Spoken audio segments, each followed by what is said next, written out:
Começando o HQ Companhia. Hã? Olha pra cá. Tô olhando pra... Ah, tô na outra câmera. Ô, gente. Eu tô acostumado com a câmera aqui na frente. E colocar eu na outra câmera. Bom, depois da minha falha, a gente vai para os lançamentos da semana, que tem muita coisa legal. Solta o bicho aí, Sergião.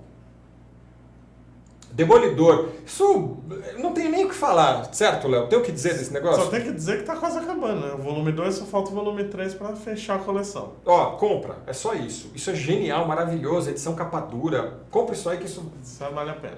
Isso vale a pena deixar na estante da sala. Qual que é o próximo? Então, sensacional. Volume 4 do Neil Adams. A Volta do Demônio com Ra's al Ghul. É uma saga maravilhosa. É uma das melhores fases do Batman, uma das melhores histórias dessa fase. Exatamente. Então, outra coisa assim, se você não comprou, corre, procure em sebo, procure em loja especializada que você vai achar todos. Saiu 2 de uma vez. Solta o próximo. Então, ó, esse é o 5º volume, né? Corre porque isso daí vai sumir, gente. Isso vai sumir. Isso é maravilhoso. A velocidade que está saindo também. Realmente maravilhoso. Fã de Batman não pode perder. Na verdade, fã de história em quadrinhos, né? Não pode perder isso. Nem que não seja fã de Batman. Mas esse material é sensacional. Qual é o próximo? Esse é livro, Universo HQ Entrevista, lançamento da Nemo, que reúne 23 entrevistas que foram publicadas no site Universo HQ, mais 2 inéditas, uma com Maurício de Souza e outra com o José Garcia Lopes. Quais são os destaques aí, Léo?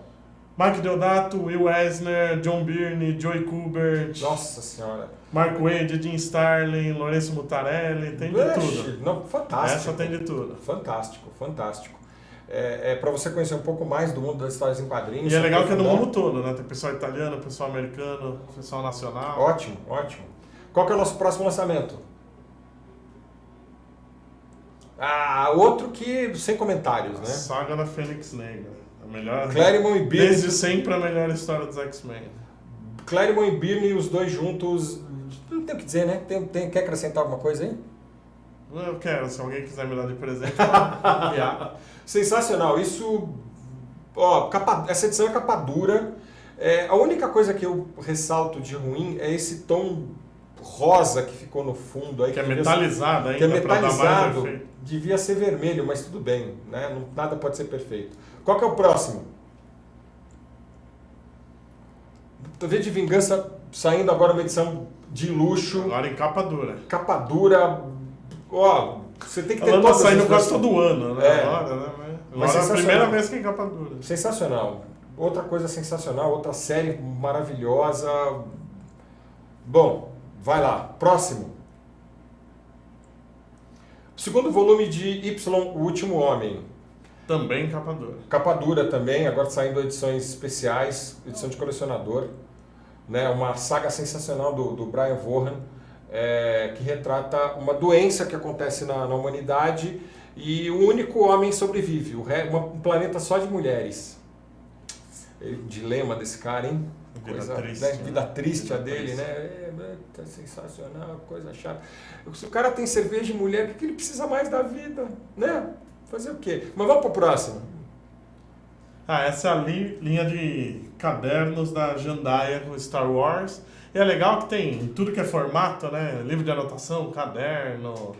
E não é só do Star Wars, são muito bem escolhidos. E não é só do Despertar da Força. Tem na trilogia clássica, do Star Wars Rebels, tem uma linha só com os Stormtroopers, é bem legal. São bonitos mesmo. São bem legais. Escolha de... Quem é fanático por Star Wars e gosta de colecionar de tudo vai ter trabalho, porque são bastante. Você vai começar o ano estudando com mais vontade, né? Não é legal começar com mais vontade? Com certeza. Deixa eu até aproveitar que o Léo tem um aqui, deixa eu mostrar. Olha que lindo isso aqui, meu. Olha que legal isso. Dá até vontade de estudar, não dá não?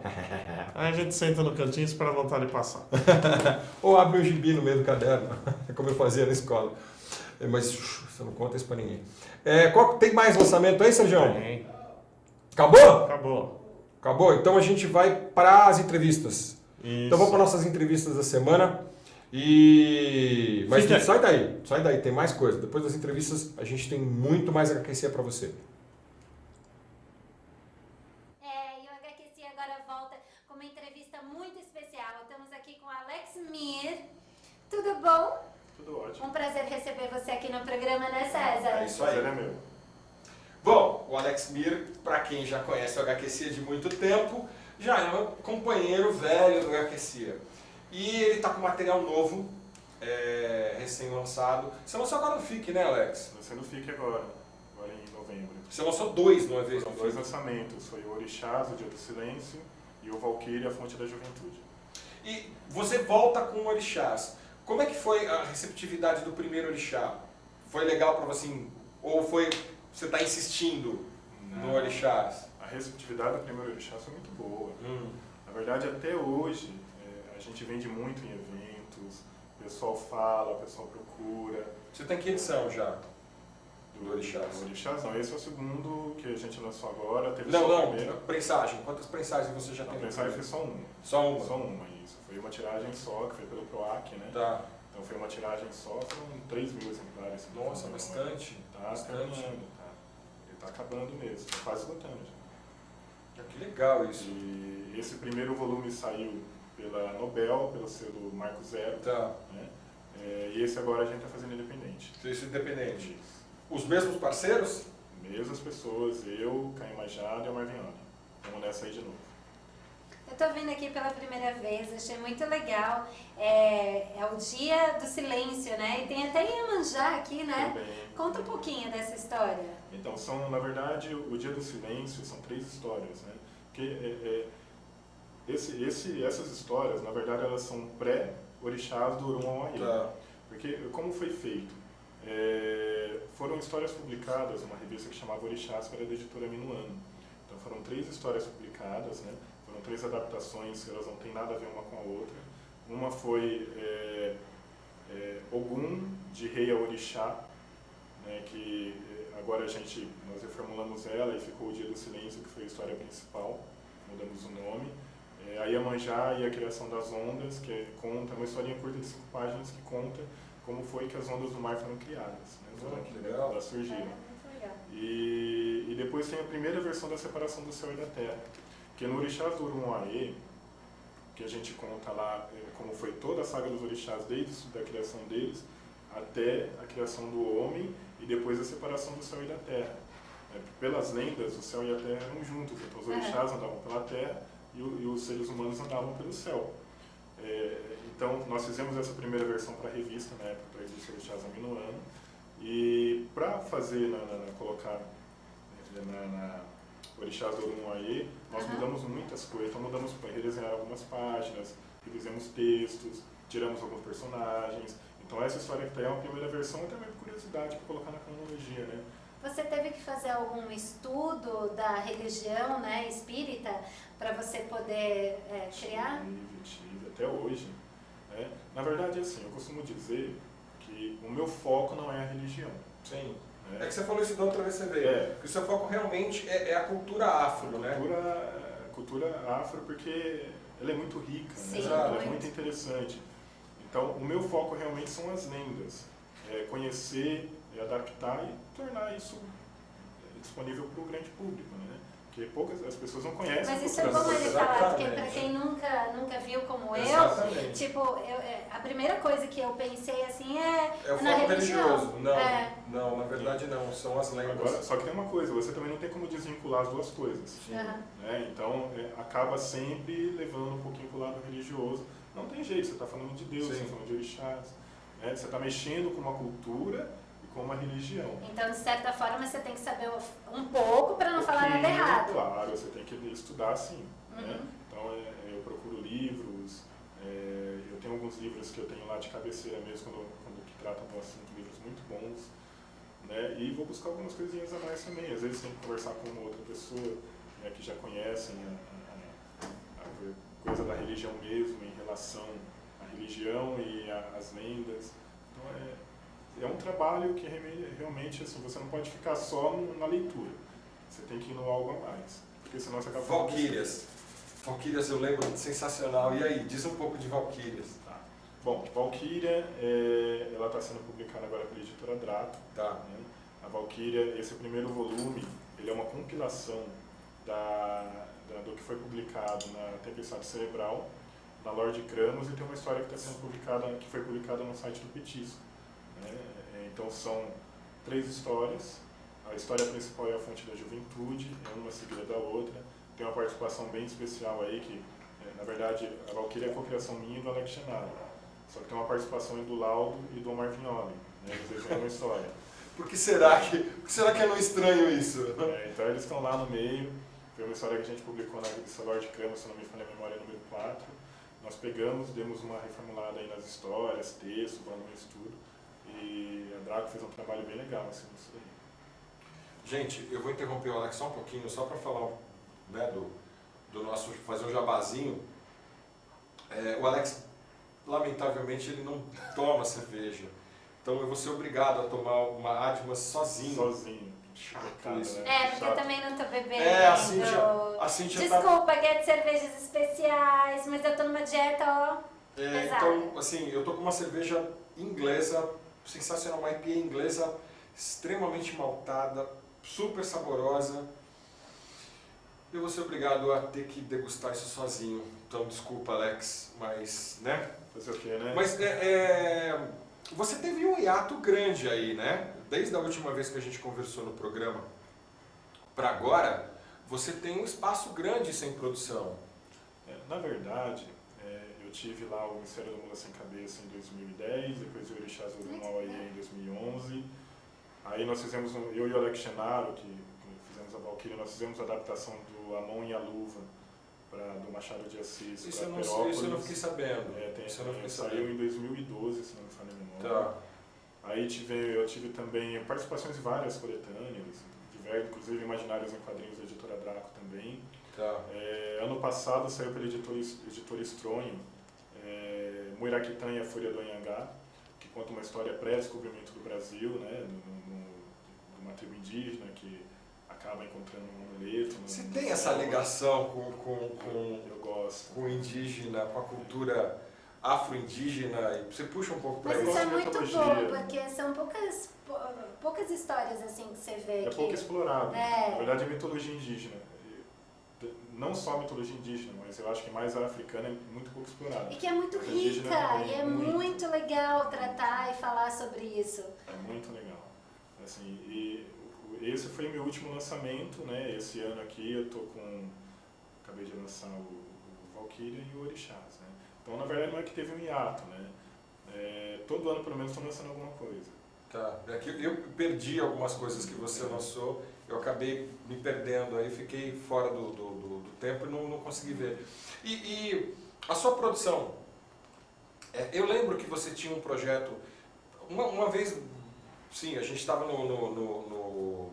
na HQ Mix Livraria e a gente estava conversando, você e o Cadu Simões, que vocês estavam querendo fazer alguma coisa de mitologia nórdica. Vocês queriam montar alguma coisa. Vingou esse projeto, o Cadu ia tocar sozinho. O que foi que aconteceu? Acabou não rolando mesmo. Né? Muitos desencontros, né? Falta de tempo mesmo, acabou não rolando. Vocês iam fazer um negócio gigante de mitologia. Gigantão. Mas não deu certo. Por enquanto não, está engavetado. Está engavetado. E quais são os seus projetos daqui para frente? Quer dizer, você lançou isso daqui, você vai ter um trabalho agora com eventos e tudo, Comic Con Experience Teve o FIC agora, tem o Comic Con Experience que é na semana que vem, né? Semana que vem não, é essa semana. Essa semana, é isso que eu ia falar. É que a gente vai ao ar que dia, Léo? Ano que vem, A gente só vai pro ano que vem. Então, quando vocês assistirem essa entrevista, já aconteceu a Comic Con Experience. Já foi. Então tem a Comic Con Experience, deve ter ano que vem alguns eventos também, a própria Comic Con, o TBCon também, acho que bianual. Eu vejo todo mundo falar da Comic Con. A Comic Con é uma das mais importantes que acontece? Olha, para o quadrinista independente, pelo menos a primeira edição foi muito boa. Tá. Né? Não vi ninguém reclamando. O FIC não é melhor nesse sentido, porque o FIC tem um foco muito maior no quadrinho nacional? Você sabe que eu achei, em comparação ao FIC de 2013, eu achei a Comic Con ela um pouco mais voltada para o quadrinista independente. Todo mundo fala isso. Eu achei mais voltado. Esse ano no FIC fizeram uma coisa bem interessante, aumentaram o número de mesas, né? E isso fez com que o quadrinista independente tivesse um espaço maior. Né? Tivemos estandes também, mas eu percebi que quem teve lá que falou que tinha assim 70, 80 mesas de muita quadrinhos. gente, e assim, eu acho até que foi em comparação ao outro FIC foi um pouco mais fraco, né? Foi fraco. De público? Eu não diria, eu acho que até de vendas. Tá. Eu acho que até de vendas. Só que quem está reclamando muito é o pessoal dos estandes, porque eu acho que foi justamente por causa das mesas mesmo. Né? Isso é bom. Se você for levar para um lado, Sim, é bom, porque o pessoal está vendo realmente o quadrinista independente. Ele vai lá, ele lê, ele compra, ele lê. Isso é bom para o quadrinho nacional. Foi uma coisa que eu ouvi aqui, que o pessoal estava indo lá procurando o artista independente. Sim. Ele não estava atrás das grandes livrarias, atrás de quadrinho mainstream, ele estava atrás do artista independente. O artista independente. Isso foi muito legal. E você via pelas mesas, eram lotadas. Então, a Comic Con, ela se diferenciou nisso no ano passado. Tá. Então nós tivemos um retorno muito legal do público. Tá. E a gente espera realmente que agora, esse ano, aconteça novamente. Né? É o que a gente está esperando. Tá. Evento para o ano que vem você não sabe de nada ainda. A gente espera que tenha a própria Comic Con e a Gibicon. É o que a gente está esperando, porque a Gibicon foi ano passado em Curitiba. Tá. Então deve ter alguma coisa esse ano também. Né? Tá. Mas eventos de menor escala, você ainda o pessoal do Independente continua fazendo aqueles eventos menores dentro de livrarias, dentro de coisa na Gibicon, oh meu Deus, aquela livraria ali na Porta Benedito Calixto. A HQ Mix? HQ Mix não, a HQ Mix não existe mais não, a livraria a Gibiteria. Gibiteria. Benedito Calixto é Gibiteria. Tá, não, tem. Inclusive a gente vai fazer lançamento depois Comic Con também lá. Ah, então já tem coisa para janeiro. Já tem algumas coisinhas. De projeto agora que não deu tempo de sair na Comic Con, vai sair pela Draco também, é o segundo tempo. Que é uma HQ que eu estou fazendo com o Marcelo Costa, que é do Gêmeos, né? Magno Costa e Marcelo Costa. É o PROAC também. E ele fala sobre futebol, na verdade os bastidores de futebol. É um time que está à beira de cair para a segunda divisão do Campeonato Paulista, né? Então tem lá uma presidente, essa presidente lá, ela quer levantar o time de qualquer jeito, então troca técnico, troca tudo. Conta os bastidores. Tá. Tem o futebol, mas conta os bastidores. É mais focado realmente na história que acontece por trás dos gramados. Né? Quantas páginas esse? Esse vai ter 52, 54 páginas, alguma coisa assim. Legal. Quer dizer, parceria legal com a Draco agora. A Draco está publicando algumas coisas bem legais de quadrinhos, né? Bem legais. A gente tá... Eu gosto muito do trabalho ali do Érico, do Rafael Fernandes, então... Quem mais está na Draco com você? Olha, tem o Salimena. Nossa. Eles acabaram de publicar um álbum muito legal, lindo. Chamou muita atenção no FIC, inclusive, que é o Rei de Amarelo. São contos baseados no livro Rei de Amarelo. Então ficou lindo o trabalho. Então tem o Salimena. Nossa, eu não vou lembrar de cabeça agora. Tá. São vários autores aí, né? O Ayrton Marinho. Bastante gente. Eu até queria que você fizesse uma gentileza para me levasse um convite, né, para que eles pudessem vir ao programa, para que eles possam ser entrevistados aqui e falar do trabalho deles, que realmente eles têm dado um apoio para o quadrinho nacional muito interessante e eu gostaria de poder divulgar isso aqui. Com certeza, o Ricardo será dado. Pô, obrigado. Bom, o HQcia chegou ao final das nossas entrevistas, mas o programa não acabou. A gente tem mais coisas para você. Não percam que... O que a gente tem agora? Assista aí. Não vou nem contar. Assista aí.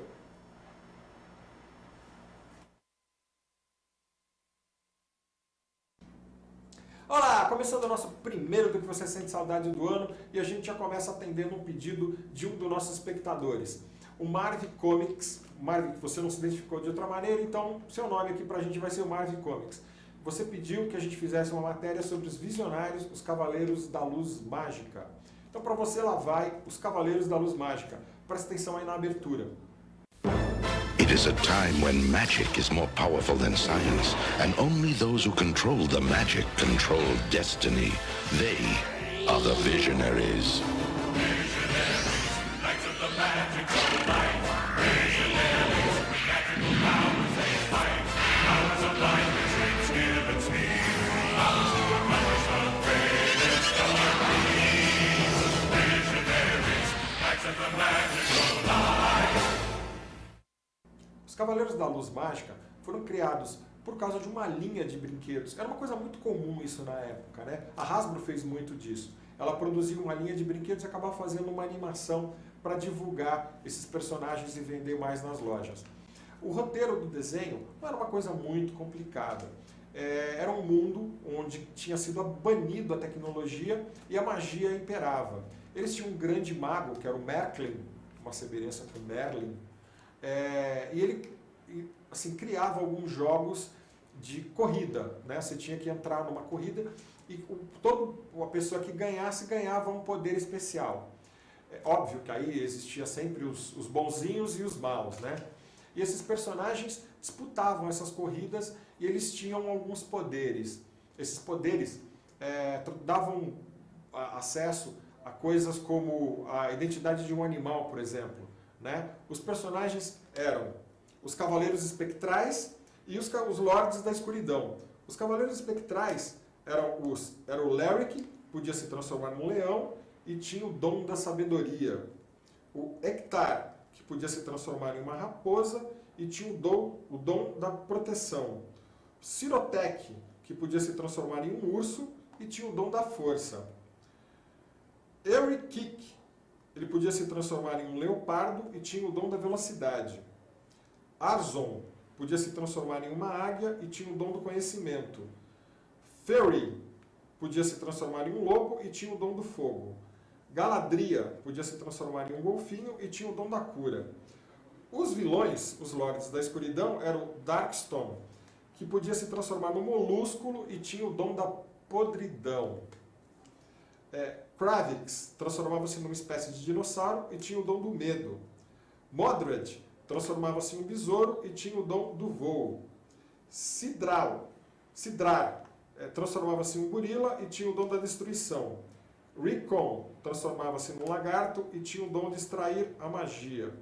Virulina transformava-se em um tubarão e tinha o dom da doença.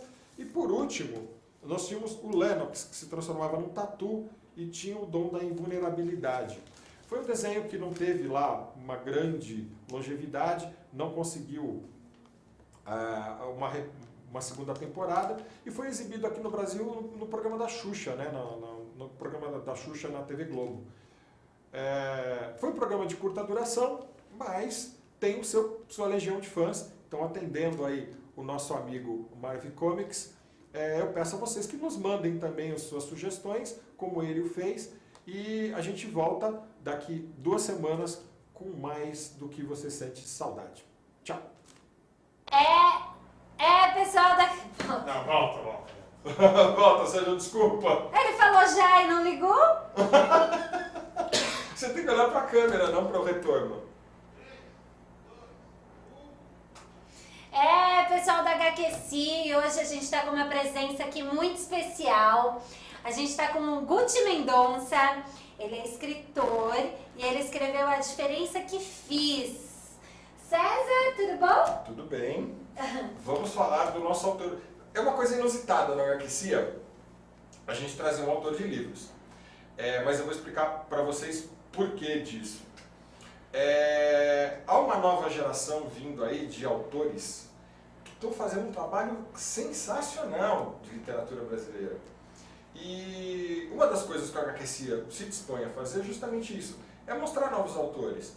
E aqui está um deles. E a gente estava conversando nos bastidores e eu achei muito legal, porque ele me contou uma coisa que eu não havia notado, né? Que existe uma geração que veio...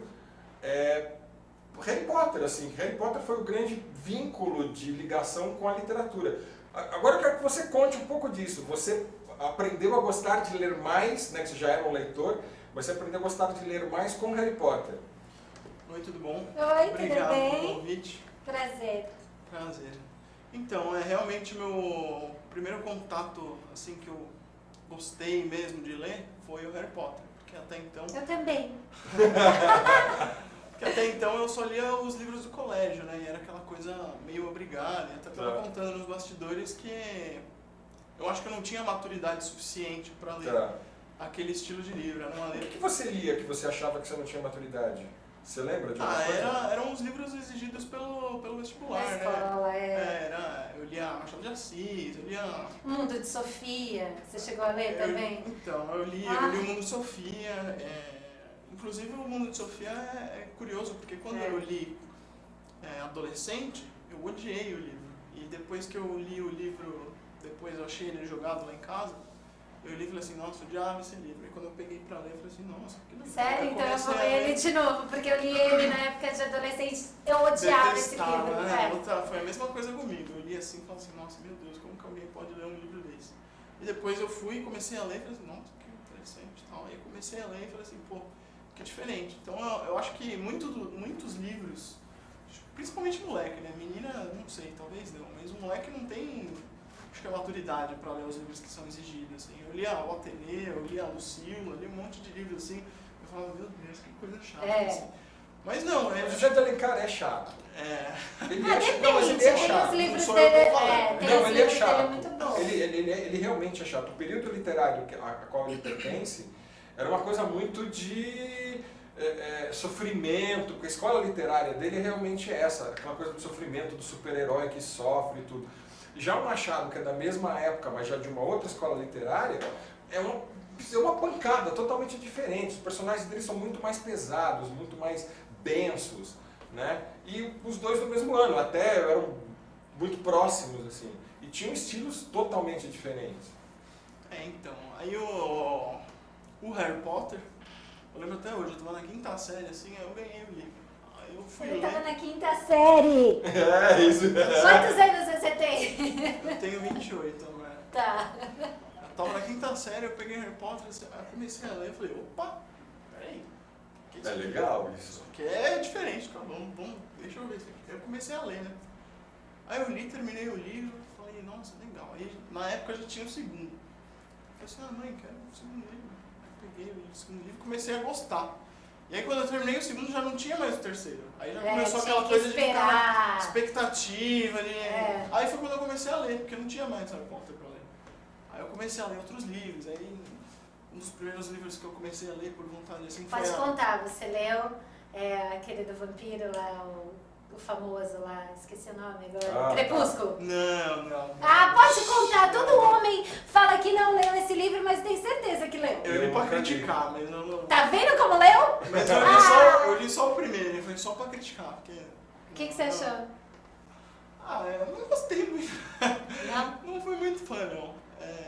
Eu acho que eu comecei a pegar uma vertente, assim, depois de Harry Potter, mas quando eu li Harry Potter eu ainda nem sonhava em... Esse livro da Stephenie Meyer, ainda nem sonhava em nascer esse livro. Aí eu li os livros do Pequeno Nicolau, comecei a ler um monte de livros assim, falei assim, pô, bacana isso daí. Aí foi quando eu comecei a ler, assim. E aí eu não comecei a mais me desanimar por causa dos livros da escola. Eu continuava lendo sem gostar dos livros da escola, mas eu sabia que tinha outros livros a serem lidos que eu poderia gostar, que seriam livros que me prenderiam e fariam... Então foi assim que começou, e o Harry Potter pra mim foi o divisor de águas, assim. Foi quando eu descobri que literatura podia ser uma coisa divertida. Mas e a escrita? Como que a escrita entrou? Que época que ela entrou na sua vida? Então, na verdade eu sempre escrevi, assim, não livro, né? Não comecei escrevendo livro, mas... Poesia, você começou escrevendo poesia? Não, eu escrevia conteúdo pra site. Sério mesmo? Tinha uns sites de desenho animado, HQ, de anime, essas coisas. E eu comecei a escrever. Então, aí escrevendo esse conteúdo, foi assim que eu comecei a escrever. Olha que legal. E aí, redação na escola, essas coisas. Aí, na faculdade, eu também continuei escrevendo. Teve um texto meu que foi premiado lá. E aí, eu fui desenvolvendo o gosto pra escrita também, né? E escrita é uma prática, né? Que nem o pessoal que vai na academia pra ficar fortão, não sei o que, se você... Você exercita o cérebro pra Você ficar musculoso também. É uma prática, se você quiser... Muita gente me pergunta, né? Eu vou fazer tarde de autógrafo, as coisas assim, fala, que dica que você dá pra quem tá começando a escrever? Eu falo assim, é prática. Você tem que escrever, você quer ser escritor, então você tem que escrever, você tem que exercitar. E ler também, né? Ler também. Você vê como os autores abordam determinados assuntos, e é uma prática. Então, esse é o conselho que eu dou. E eu fui começando a escrever até que culminou no meu primeiro livro. Eu lancei em 2011. Qual foi seu primeiro livro? Foi O Preço de uma Lição. Eu lancei em 2011. Aí em 2013 eu lancei Mais uma Chance. E agora em 2015 eu lancei A Diferença que Fiz. E o primeiro livro abordava que era o que? Era um romance também? Então, o primeiro livro eu conto que foi como se fosse um acidente, assim. Porque não foi planejado, assim. Eu não queria lançar um livro, assim. Eu tenho um amigo, o Federico De Vito, né, o pessoal conhece. E eu contava um monte de... A gente se conheceu justamente por causa desses conteúdos de site que a gente escrevia. Eu escrevia conteúdo para um site que ele também escrevia. Então, ele morava em Floripa, eu moro ainda em São Paulo, né? E depois que teve um evento, a gente se conheceu lá e começamos a trabalhar para o site e escrever conteúdo.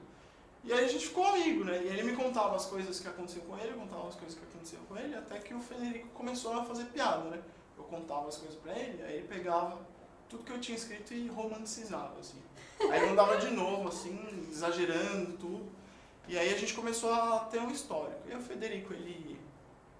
Teve uma época que ele estourou, né? Ele teve programa de TV e tal. E aí ele falou assim, vamos pegar essas histórias que a gente tem e vamos fazer um livro. Eu falei, tá bom, então vamos, né? Vai que dá certo. A gente foi meio amador, assim, a gente não sabia de nada, como é que... Então a gente tem... Eu sei que eu tive muita sorte, porque o mercado literário brasileiro não é tão fácil assim, não é tão acessível assim. Então eu falei assim, vamos tentar. E aí a gente pegou, a gente nem tinha noção de nada de editora, como que funcionava. A gente pegou e falou assim, vamos mandar aqui um e-mail pra essa editora aqui, vamos ver se eles topam. A gente mandou um livro assim, a gente formatou, né? A gente pegou aquelas histórias, formatou assim, falou assim, vai que, não sei. Aí a gente mandou e aí o presidente da editora respondeu, assim, 4 dias depois, falou assim, não, gostei muito, não sei o que, e eu fui o primeiro a ver o e-mail, né? Que falei legal. assim, nossa, Federico, responderam, eles vão publicar. Ele, não, você tá mentindo, não, é zoeira. Aí entrou, viu lá o e-mail e falou assim, nossa, não acredito. Aí a gente começou a trabalhar junto com a editora. O primeiro livro, ele foi muito mexido, assim, né? Uhum. A primeira versão que a gente tinha do livro tinha 750 páginas. Aí eu e ele, a gente trabalhou lá, chegamos umas 450 páginas, quando a gente mandou pra editora. Aí a editora deu um monte de toque pra gente, ela falou assim, faz isso daqui não pode vir aqui, vamos colocar isso aqui pra frente, tira isso daqui e tal, trabalha mais essa parte e tal. Então o primeiro livro foi muito, porque como ele não foi planejado, ele teve que ser muito lapidado. Aí a gente lançou. Porque ainda você não tinha ideia fixa do que você vai seguir, né? Exatamente. Aí a gente lançou o primeiro livro, aí tipo, deu super certo, ficou bem legal. Aí o segundo livro, aí já foi diferente, né? Comecei pensando num começo, meio e fim, já com a ideia de vou lançar um livro, e aí eu comecei a escrever, pensei na história, elaborei tudo. E aí quando chegou nesse terceiro, você já sabia o que você... já. Olha lá, gente. Já foi muito mais fácil. Bom, enquanto vocês estão aqui, vamos experimentar a nossa cervejinha de hoje. Vou experimentar. A gente está tomando uma Shipyard, uma Bluefin Stout, né?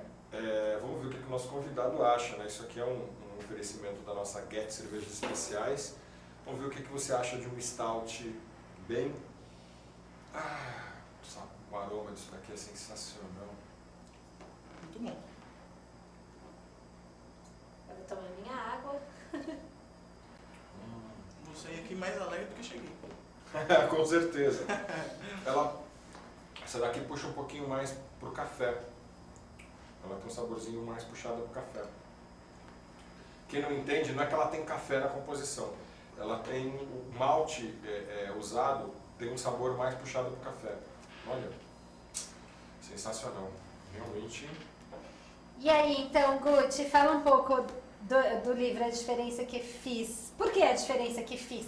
Que você fez ou que você personalizou? Na verdade, peraí, antes de você responder isso, eu queria que você falasse dos seus 2 primeiros livros, que você me disse lá fora que eles eram um pouco mais adolescentes, esse já é um livro com um conteúdo um pouco mais adulto.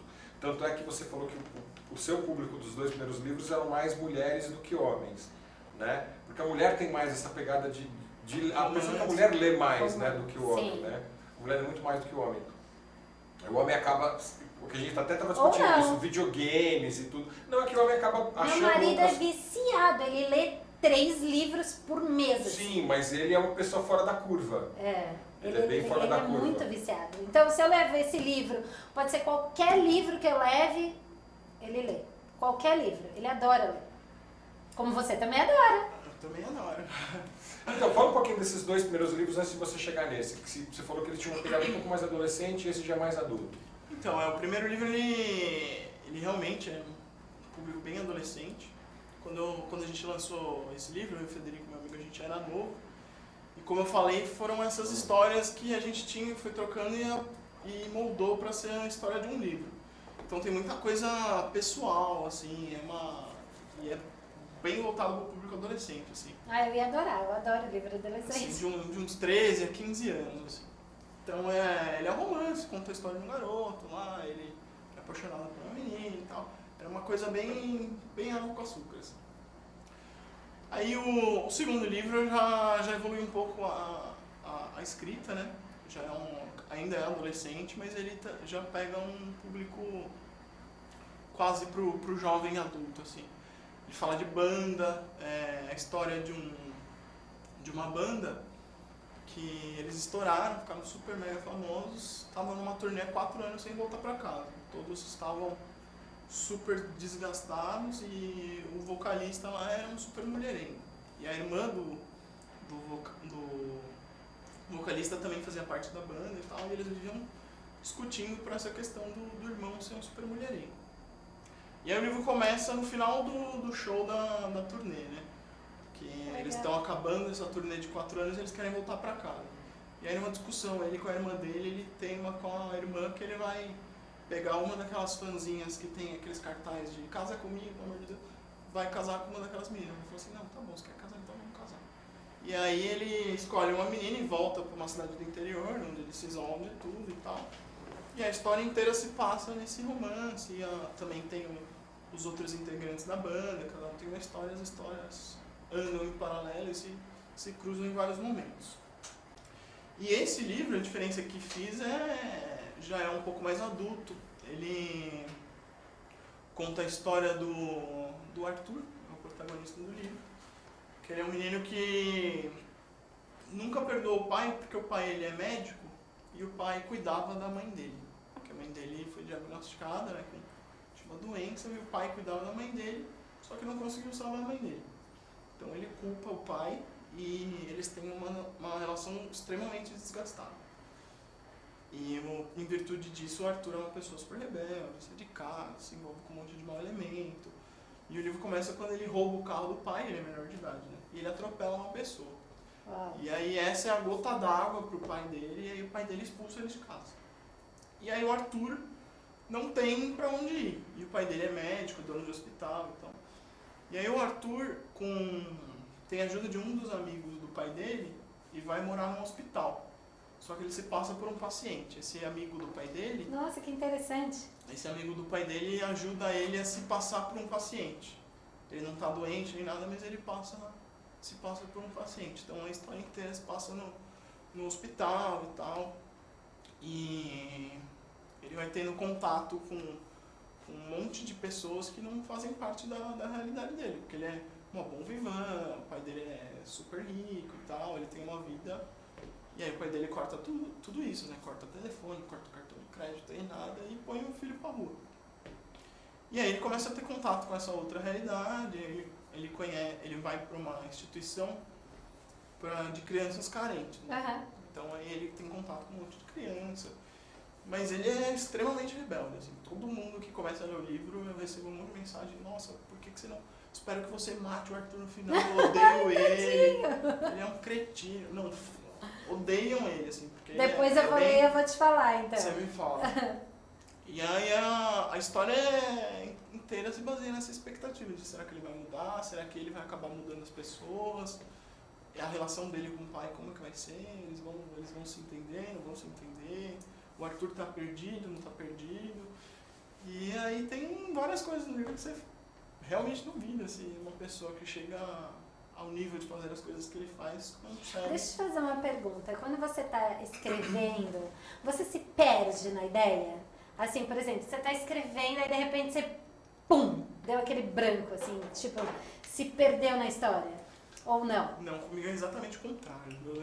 Meus editores sempre falam assim, calma, você está escrevendo de novo. Porque meu livro, ele é... Posso pegar? Pode, claro. Ele é relativamente grande. Pro meu público, né? Público jovem e adolescente. Esse livro tem 490 páginas, acho. Ai, adoro. Então, eu sou o contrário, assim, eu estou escrevendo e eu já tenho outra ideia. assim, nossa, ia ser muito legal se esse personagem fizesse isso. Aí já desenvolvi isso, aí quando eu vejo, já desenvolvi um monte de coisa em paralelo, assim. Mas aí você não se perde nessas ideias? Eu não chego a me perder. Porque a grande maioria dos escritores assim que eu já conversei falaram que tem grande problema com isso, que tipo, até escritores de novela, inclusive, na hora que eles estão escrevendo assim, eles começam a colocar ideia e depois eles... Uau, e agora para juntar todas essas ideias no personagem, se não acontece isso com você? Ah, graças a Deus. Ai, que bom! Por exemplo, o outro livro, o segundo livro, como que surgiu a ideia? Eu tive eu me considero uma pessoa bastante imaginativa. Então eu tava lá fazendo nada e eu tive a ideia, falei assim, nossa, imagina que legal se acontecesse isso. Aí, que era o final do livro.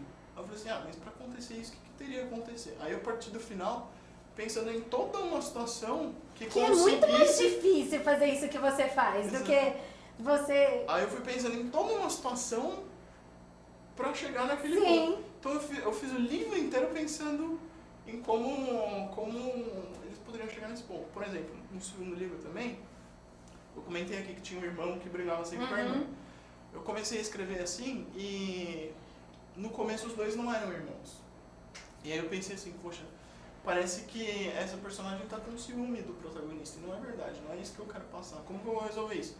Aí eu tive já a ideia de transformar os dois irmãos. E ficou, pra mim, ficou muito legal. Foi uma bela sacada.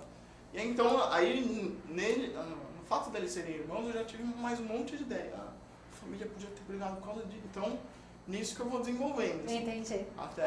Então meu editor fala assim, não, segura aí que você tá desenvolvendo demais, não. É legal isso, mas calma lá. Então é nisso. Por exemplo, esse terceiro livro, eu não pensei no final, eu pensei na situação.